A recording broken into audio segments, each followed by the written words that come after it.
കണ്ണൂരിൽ നിന്നുള്ള ഒരു തിരുത്തൽ കൂടി വരികയാണ് CPM-ൽ തെരഞ്ഞെടുപ്പ് സംബന്ധിച്ച്. CPM കേന്ദ്ര കമ്മിറ്റി അംഗമായിട്ടുള്ള പുത്തലത്ത് ദിനേശൻ്റെ വക. പുത്തലത്ത് ദിനേശൻ സാധാരണ രീതിയിൽ അദ്ദേഹം അങ്ങനെ വലിയ പ്രസ്താവന നടത്തുന്ന ഒരാളല്ല, നിശബ്ദനായ ഒരാളാണ്. പിണറായി വിജയൻ ആദ്യ വട്ടം മുഖ്യമന്ത്രിയായിരുന്നു, പൊളിറ്റിക്കൽ സെക്രട്ടറി ആയിരുന്നു ദിനേശൻ പുത്തലത്തായിരുന്നു. ഇപ്പോൾ ദേശാഭിമാനിയുടെ ജനറൽ മാനേജറാണ്. ജനറൽ മാനേജറല്ല, ചീഫ് എഡിറ്റർ ആണോ എന്നൊരു സംശയമുണ്ട്. എന്തായാലും ദേശാഭിമാനിയിൽ പ്രധാനപ്പെട്ട വഹിക്കുന്നത്. അപ്പോൾ അദ്ദേഹത്തിൻ്റെ ഇന്ന് ഒരു ഫേസ്ബുക്ക് കുറിപ്പ് വന്നിട്ടുണ്ട്, എന്തുകൊണ്ടാണ് CPM തോറ്റത് എന്നതിനെക്കുറിച്ച്. ഒരു മാസം കഴിഞ്ഞപ്പോഴാണ് ഈ ചിന്ത എല്ലാവർക്കും വന്നത്. പക്ഷേ അത് എനിക്ക് തോന്നുന്നത് അത് ആസൂത്രിതമാണ് ആ കുറിപ്പ്.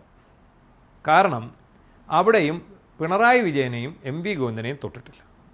എന്തുകൊണ്ട് തോറ്റു എന്നുള്ളതിന് പുള്ളി ഒരു പൊതു സ്വഭാവമുള്ള ജനറലായിട്ടുള്ള കുറച്ച് കാര്യങ്ങൾ അത്രേ ഉള്ളൂ, അങ്ങനെയല്ലേ പറയാൻ പറ്റുള്ളൂ. അത്രേ ഉള്ളൂ. അപ്പം പുത്തലത്ത് ദിനേശൻ്റെ ഫേസ്ബുക്ക് പോസ്റ്റ് ഭയങ്കര സംഭവമാണെന്നും പറഞ്ഞ് നമ്മൾ ആ ഫേസ്ബുക്ക് പോസ്റ്റ് എടുത്ത് വെച്ചിങ്ങനെ നോക്കുമ്പോൾ എനിക്കിത് വലിയ സംഭവമായിട്ട് തോന്നിയില്ല. കാരണം ഇതെല്ലാവരും പറഞ്ഞ അതേ കാര്യം തന്നെയാണ് ഇദ്ദേഹം പറഞ്ഞിട്ടുള്ളത് ഇവിടെ. അപ്പോൾ ഇദ്ദേഹം പറഞ്ഞിരിക്കുന്നത് എന്താണെന്ന് ചോദിച്ചാൽ, ഒന്ന്, ഈ ആഗോള അയ്യപ്പ സംഗമത്തിൽ യോഗി ആദിത്യനാഥിൻ്റെ സന്ദേശം വായിച്ച് തെറ്റായിപ്പോയി. ഇതെന്നോട്ടെ എല്ലാവരും പറയുന്നതാണ്. ഇത് പിന്നെ മലപ്പുറം പ്രസംഗത്തിൽ മുസ്ലിങ്ങളെക്കുറിച്ച് മോശമായിട്ട് വന്നിട്ട് അയാൾക്കെതിരെ നടത്തിയ പ്രതികരണത്തിന് ശക്തി പോരായിരുന്നു എന്നുള്ളതാണ് മറ്റൊന്ന്. ഇപ്പോൾ ഈ പറഞ്ഞ കാരണങ്ങളെല്ലാം തന്നെ ഓൾറെഡി എല്ലാവരും പറഞ്ഞു കഴിഞ്ഞാണ്. സ്വന്തം പാർട്ടിക്കാരും എതിരാളികളും ഈ ഓരോ കീഴ്ഘടകങ്ങളിൽ നടന്ന ചർച്ചകളൊക്കെ തന്നെ പാർട്ടി അണികളും പ്രാദേശിക നേതാക്കന്മാരും എല്ലാം ഒന്നിറങ്ങം ചീത്ത വിളിച്ച വിഷയങ്ങൾ തന്നെയാണ് ഈ. പിന്നെ മറ്റൊന്ന് പറഞ്ഞതുപോലെ LDF-ന്റെ മുദ്രാവാക്യം ആകർഷിച്ചില്ല. ഈ LDF-ന്റെ മുദ്രാവാക്യം ആകർഷിച്ചില്ല എന്നുള്ളത് LDF-കാർ എത്രയോ നാളായിട്ട് പറയുന്നു, CPI-കാരും പറയുന്നുണ്ട്. LDF അല്ലാതെ മറ്റാരും, പിണറായി മറ്റാര് എന്ന് പറഞ്ഞിട്ട് അതാണ് വേറെ ഒരെണ്ണം. പിന്നെ ഇതിൻ്റെ പല തീരുമാനങ്ങളും പാളി. അതായത് ശബരിമല സ്വർണ്ണക്കൊള്ളയുമായിട്ട് ബന്ധപ്പെട്ട് മുൻ ജില്ലാ സെക്രട്ടേറിയറ്റ് അംഗം, പത്തനംതിട്ട ജില്ലാ സെക്രട്ടറി പത്മകുമാറിനെതിരെ നടപടിയെടുക്കാത്ത ഒരു പോരായ്മയാണ്, വീഴ്ച പറ്റി. ഇത് എത്രയോ നേതാക്കന്മാർ പറഞ്ഞാണ്, പത്തനംതിട്ട നേതാക്കന്മാർ പോലും പറഞ്ഞ കാര്യം. അതെ. പിന്നെ പ്രകടന പത്രികയിലെ കാഴ്ചപ്പാടുകൾ ഫലപ്രദമായി പ്രചരിപ്പിക്കുന്നതിനും പോരായ്മ ഉണ്ടായി എന്നാണ് ഇദ്ദേഹം പറയുന്നത്. UDF നടത്തിയ കള്ളപ്രചാര വേലകളെ ഫലപ്രദമായി പ്രതിരോധിക്കുന്നതിന് പോരായ്മ സംഭവിച്ചു. എന്താണ് അതിന് കാരണം? ആരാണ് ഇതിന് കാരണം? കാരണം ഒരാളേ ഉള്ളൂ, കാരണഭൂതന. ഇവർ പറയുമ്പോൾ അങ്ങനെയല്ല, പാർട്ടിയാണെന്നാണ്. അല്ല, അത് കാരണഭൂതനാണ്. പക്ഷേ ഇവർ എന്ത് പറയും? അതിന് കാരണം പാർട്ടിയാണ്. പാർട്ടി ആരാണ്? അത് കാരണഭൂതന. അപ്പോൾ ഇതിന് കാരണം ആരാണ്? അത് പാർട്ടിയാണ്. ഇത് നമ്മളെപ്പോഴും പറയുന്ന ഒരു കാര്യമാണ്. ഇപ്പോൾ നമുക്കറിയാം, പുത്തലത്ത് ദിനേശൻ്റെ ഈ ഫേസ്ബുക്ക് പോസ്റ്റ് വലിയ സംഭവമാക്കി മാധ്യമങ്ങൾ വലിയ ഇതാക്കി വിടുന്നു. ഒന്നുമില്ല ഇതിനകത്ത്. എന്താ ഉള്ളത്? ഒന്നുമില്ല. എല്ലാ പാർട്ടി ഘടകങ്ങളും കീഴ്ഘടകങ്ങൾ പല ജില്ലകളിൽ നടത്തിയ തെരഞ്ഞെടുപ്പ് അവലോകനത്തിൽ കീഴ്ഘടകങ്ങൾ വിളിച്ച ചീത്ത തന്നെയാണ് ഇയാൾ ഒന്നുകൂടെ. ഇത് തന്നെയല്ലയോ കേന്ദ്ര കമ്മിറ്റി അംഗം എന്ന് പറഞ്ഞ പിന്നെ പോളിറ്റ് ബ്യൂറോയ്ക്ക് കൊടുത്തിരിക്കുന്നത് ഇത് തന്നെയാണ്. മാത്രമല്ല തളിപ്പറമ്പിലും മറ്റേ അവിടെ പയ്യന്നൂരിലേക്ക് സ്ഥാനാർത്ഥിത്വമൊക്കെ ആളുകൾക്ക് ആശയക്കുഴപ്പമുണ്ടാക്കി ഇയാൾ പറയുന്നുണ്ട്. അപ്പോഴും തളിപ്പറമ്പിൽ പിന്നെ ശ്യാമളയെ മത്സരിപ്പിക്കാൻ തീരുമാനമെടുത്ത ഗോവിന്ദനെ കുറിച്ച് പറയുന്നില്ല. പയ്യന്നൂരിൽ TI മസൂദിനെ മത്സരിപ്പിക്കാൻ പാർട്ടി തീരുമാനിച്ച അതിനെക്കുറിച്ച് പറയുന്നില്ല.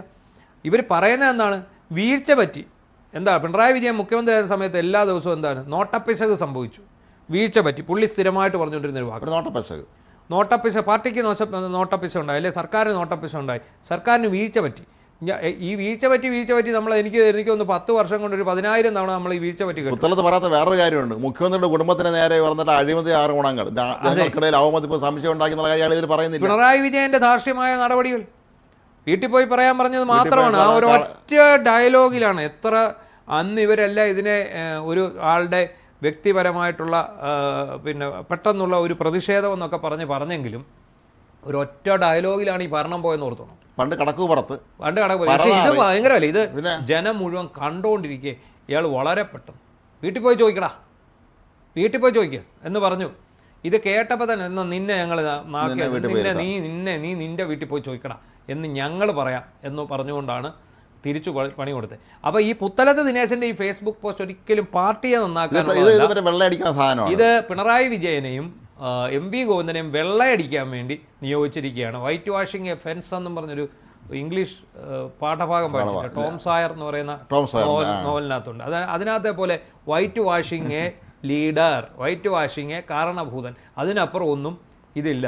വൈറ്റ് വാഷ് അടിക്കുകയാണ്. ഇതിപ്പോൾ പുത്തലത്ത് ദിനേശൻ എത്ര അടിച്ചെന്ന് പറഞ്ഞു കഴിഞ്ഞാൽ അത് പുതുമയൊന്നുമില്ല. പിന്നെ നമ്മുടെ ഇപ്പോഴത്തെ ചാനലുകൾക്കും ഇവിടുത്തെ യൂട്യൂബർമാർക്കും ഒക്കെ വേണ്ടത് എന്താണ്? ഒരു ദിവസത്തേക്കുള്ള ഒരു തമ്പനയിലിൽ ഈ സാധനം ഓടിച്ചുകൊണ്ട് പോകുക എന്നുള്ളത്. ഇത് വെറുതെ വെള്ളപൂശൽ, കുമ്മായ വടി എന്ന് പച്ച മലയാളത്തിൽ പറയാം. നിങ്ങളൊക്കെ കുമ്മനടി എന്നൊക്കെ പറയുന്ന പോലെ കുമ്മായടിക്കൽ തന്നെയാണ്. കുമ്മായം ആ കെണിയിൽ നമ്മൾ വീടുണ്ടാകുക. കാരണം ഇതെല്ലാം നേരത്തെ പറഞ്ഞിട്ടുള്ള കാര്യങ്ങൾ, ഇതിനകത്ത് പുതുതായിട്ട് ഒന്നും തന്നെ ഇല്ല. അപ്പോൾ ഇതാണ് ഇവിടെ സംഭവിച്ചുകൊണ്ടിരിക്കുന്നത്. എല്ലാവരും വരും, മല പോലെ വരും, എലി പോലെ പോകും. മല പോലെ ഇങ്ങോട്ട് പൊക്കിക്കൊണ്ട് വിടും. പിണറായി വിജയൻ്റെ ധാർഷ്ട്യമാണ് തോൽവിക്ക് കാരണം. പിന്നെ MV ഗോവിന്ദൻ ഭാര്യയെ മത്സരിപ്പിച്ചതാണ് തോൽവിക്ക് കാരണം. ഇതെല്ലാം ഇങ്ങോട്ട് വരും. ഇവിടെ വന്ന് തിരിച്ചങ്ങോട്ട് പോകുന്ന ഉടനെ ആ രണ്ട് കാര്യവും ഇല്ല, ബാക്കിയെല്ലാം വരും. ദിനേശ മുത്തലത്താണ് ഈ കൂട്ടത്തിൽ MLA MP മന്ത്രിയൊന്നും അദ്ദേഹത്തെ എനിക്ക് തോന്നുന്നു രാജ്യസഭാ MP വല്ലോ ആക്കാൻ വെച്ചിരുന്നതാണ്. ബുദ്ധിമുട്ടാണ്. ഇനി കേട്ടതില്ല. ഇനിയിപ്പോൾ 5 വർഷം കഴിയാതെ ഇതൊന്നും നടക്കുകയില്ല. ആ ഒരു അവസ്ഥയിലേക്ക് വന്നു. എന്താണെങ്കിലും ശരി, പുത്തലത്ത് ദിനേശൻ പറഞ്ഞിരിക്കുന്നത് പാർട്ടിക്കെതിരെയാണ്. അതായത് പാർട്ടിയെ കുറ്റപ്പെടുത്തുകയാണ്. പാർട്ടി ആരാന്ന് ചോദിച്ചാൽ അത് പിണറായി വിജയനാണ്. പക്ഷേ ഇത് പിണറായി വിജയൻ്റെ കുറ്റമാണെന്ന് ചോദിച്ചാൽ അല്ല, അത് പാർട്ടിയുടെ കുഴപ്പം. ഗോവിന്ദൻ്റെ കുറ്റം ഒട്ടുമല്ല. ഒട്ടുമല്ല.